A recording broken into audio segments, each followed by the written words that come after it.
ሰሞኑን በጣም እየበዛ ያለ ሰው ሲያወራው የምሰማው ነገር በቃ ገንዘቡን ቆጥቤውን አላደረገውም፣ ስለዚህ ባጠፋው ይሻላል።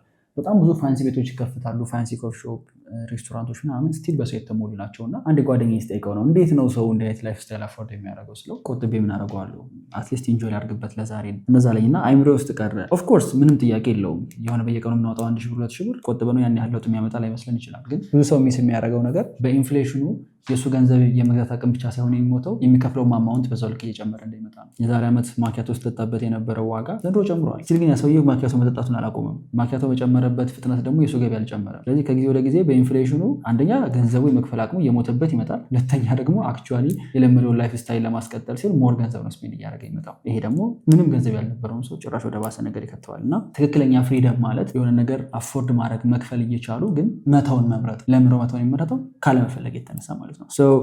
የሆኑ ገንዘብ የሚሰሩ ሰዎች ህይወታቸውን ኢንጆይ አያድርጉ እያልኩኝ አይደለም። ኦፍኮርስ ገንዘብ ያለው ሰው ገንዘቡን ኢንጆይ ሊያደርገው ይገባል። ግን ኢንጆይ ማድረግ ደግሞ ህይወቱን ሚዝረብል ሊያደርገው አይገባም፣ ከነገው ላይ ሊወስድበት አይገባም። እና ቆጥቤው የትም አይደርስም፣ ስለዚህ ባጠፋው ይሻላል። በጣም ብዙ ሰዎችን ሊትራሊ እያጠፋቸው ነው እነሱ ሳያስቡት። አክቹዋሊ በዚህ ነገር ላይ ፉል የዩቲዩብ ቪዲዮ ሰርቻለሁ። ዮናስ ሞ የሚለው የዩቲዩብ ቻናል ላይ ገብታችሁ ይጋርኩት።